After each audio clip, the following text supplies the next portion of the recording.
Now, in our first story, President Akufo-Addo says the decision to remove the chairperson of the Electoral Commission (EC), Charlotte Osei, and her 2 deputies was a painful one, but was obliged to do so by the Constitution. Now, the president has defended his decision, saying it was based on the recommendations of a committee set up by Chief Justice Sophia Akufo.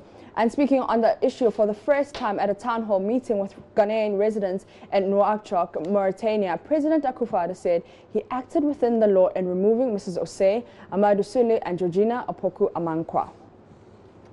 Now, children, and I only poor and my Bible said, Charlotte Osei, I mean, deputy, 2 deputies in the committee. Just last week, the committee ruled and found Charlotte Osei and her deputies guilty. The committee also recommended that I activate Article 1469 to remove them from office.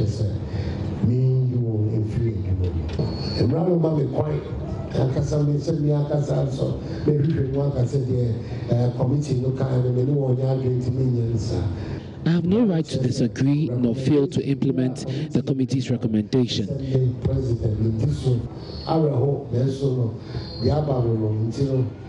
It's sad, but that's what we have to deal with. So let's all understand that it's not hatred or dislike for anybody that has caused this.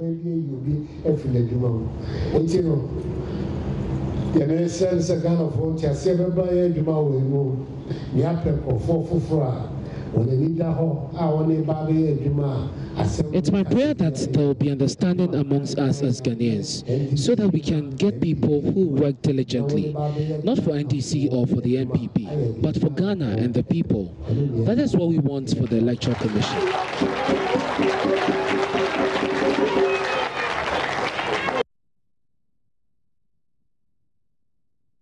To the Ashanti region now, technical universities have observed mass exodus of teachers could defeat the purpose of converting polytechnics to technical universities. Acting Vice Chancellor of the Kumasi Technical University, Professor Asiama Yeboah, blames the situation on poor conditions of service. Lava FM's Kwesi Deborah reports. The university has lost 5 teaching staff, including 4 PhDs, since last year to other institutions. Speaking at the 13th congregation ceremony, he believes a revision of the working conditions will be crucial in averting the crisis. I appealed to the government that it has become more crucial than ever to review the working conditions of the staff of technical universities, and that it was the only way to avert further exodus of staff of the technical university to join the traditional universities, whose conditions of service are better than technical universities' counterpart, irrespective of equality in qualification. Prof. Chair, as I speak, the situation has worsened with KSTU, losing lecturers with amazing rapidity. This is scary, as it has the potential to defeat the purpose of converting the polytechnics to technical university. He hinted the university is in dilemma with regards to advertisement of its 4-year bachelor degree programs, as it is yet to receive the National Council of Tertiary Education and National Accreditation Board's approval. Let us even assume, without admitting, that those programs are approved the following week or next week. How many students will get enrolled on these programs now that a good number of these prospective students have already applied to the other traditional universities? Though I'm aware that the West African School Certificate Examination results are yet to be released, the fact still remains that we are likely to lose a good number of applicants who would have enrolled on our demand-driven programs. I therefore appeal to the NCT and NAB to take a quick action on those programs. Responding to the Vice-Chancellor's plea, Minister of Education Dr. Matthew Opoku-Prempeh acknowledged the problems by entreated the University Council to team up with the National Council for Technical Education and Public Service Commission to address them. In the advent of the fair wages and salary structure, it is in the collective interest of the universities through their governing councils, and I repeat, of the universities through their governing councils, to champion the issue of conditions of service through the National Council for Tertiary Education, my ministry, and the Fair Wages and Salary Commission. Reporting for JoyNews, Kwesi Deborah. Now, still in the Ashanti region, the Forestry Commission is asking corporates and other identifiable groups, especially those in pension business, to invest heavily in afforestation projects. Now, Chief Executive Kojo Owusu-Efreya says the Commission will release land to corporates and other identifiable bodies who show interest in afforestation projects with the introduction of economically viable foreign tree species. Now, the initiative, he says, is aimed at reclaiming Ghana's depleted vegetative cover and also bring economic returns to potential investors. Ohemi Tira has more. The Forestry Commission is promising potential investors of litigation-free land for medium and large-scale tree plantations. Introduction of foreign tree species like Melena, eucalyptus and acacia species to complement the popular teak is considered a big boost. It comes as Ghana's forest cover is depleted from 8.2 million in 1980 to 1.6 million hectares in 2018.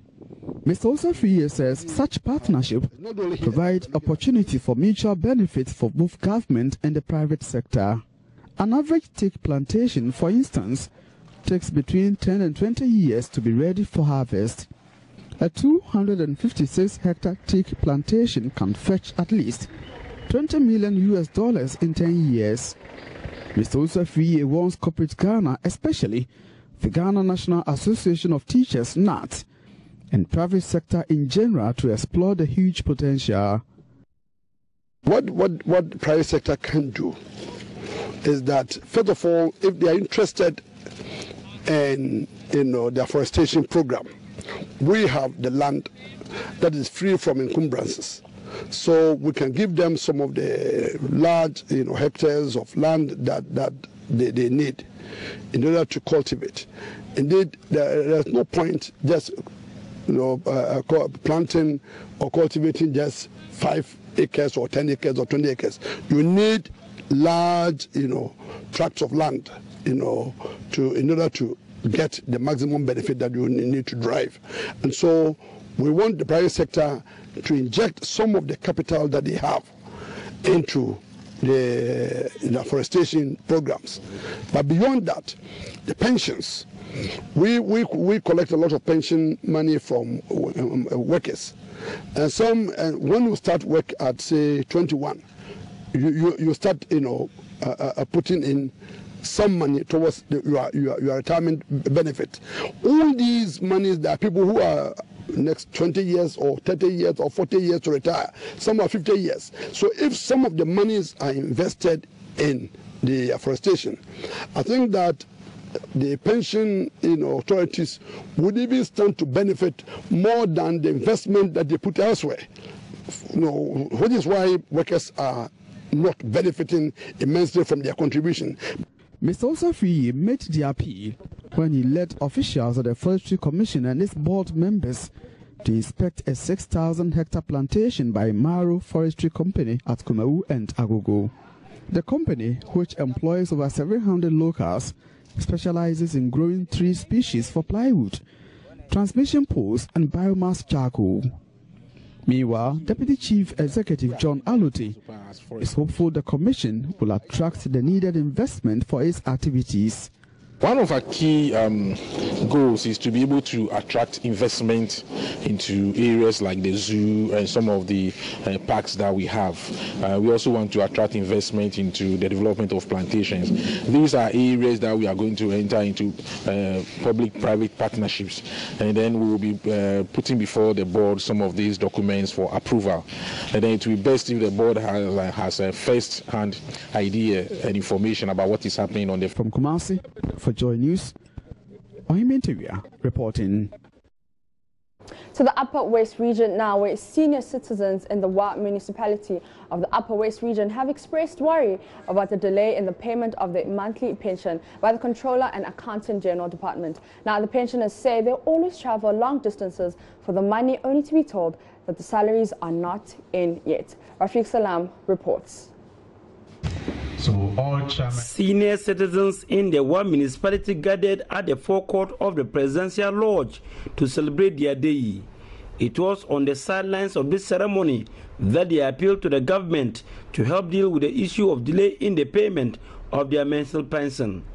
Look at Grandpa Sebuli Ulu. We have been programmed that our pay days are so and so. We tell other people at the villages, they will come, old man will be dismounting the motor, and I'll tell, oh, Asanyo number was said, meanwhile, the money is not in there. Accra Kumasi, they have received us. Master, if this person does not get his pay, you, the regional chairman of the district officer, whoever, you have to pull your own money and feed the person, accommodate the person, and make sure that when he gets his pay, he goes back. So I want to plead that controlling accountant general in the region is to set up. 2016 November. It's not me alone. Cap 30, we have not received 2016 that monthly as allowance. We have not got it. They ask us to prepare papers, vouchers, go to bank for. Sorry? Several attempts. We go to the bank, prepare what is called bank people to see what. Bank statement, you pay the deduct from your money. They also spoke of reckless riding of motorbikes and tricycles in the war market and the realignment of programs at the University for Development Studies. The way we have these tricycles and motors, and sometimes even the Java lorry, run in the web market is not the best. Sometimes 2 or 3 of them will, in fact many times, not just sometimes, they will block the way, and the pedestrians cannot even pass in. And also, the riding of motors, especially the youngsters. I think they sometimes forget that we, the old ones, also use the road. Instead of making us autonomous, because constitutionally every region will have to have a university. So if we have one and it is being disintegrated by somebody, why should we sit down? So I'm calling on all of you. On Tuesday we are going to demonstrate and show the whole world that what they are doing there, it is just trying to kill the UDS. The veterans did not allow this worry to stop them from having fun as they danced to tunes from the police band as if they were still in the prime of their lives. Reporting for JoyNews, Rafiq Salam. Wow. And before we go, African heads of state are deliberating on proposed measures to deal with corruption on the continent. Nigerian President Muhammad Buhari was tasked at the last meeting in Ethiopia to prepare the blueprint to fight the canker. Presidential correspondent Alton Broby reports, among other things, the union is bent on implementing the Continental Free Trade Agreement despite opposition from some countries. The president of Nigeria at the last AU summit in Ethiopia, Addis Ababa, was starting to develop a roadmap towards winning the fight against corruption on the African continent. He's expected to present a paper to members to take a decision. And we were told at the last meeting that members were considering imposing sanctions on member states that failed to meet the corruption target. The presentation today by President Muhammad Buhari of Nigeria was spelled out a punishment regime that will be meted out to members who default in the fight against corruption, and members are expected to vote on the approval or otherwise of this particular report. And also, they are also set to deliberate on key reforms about winning the fight against HIV/AIDS implementation.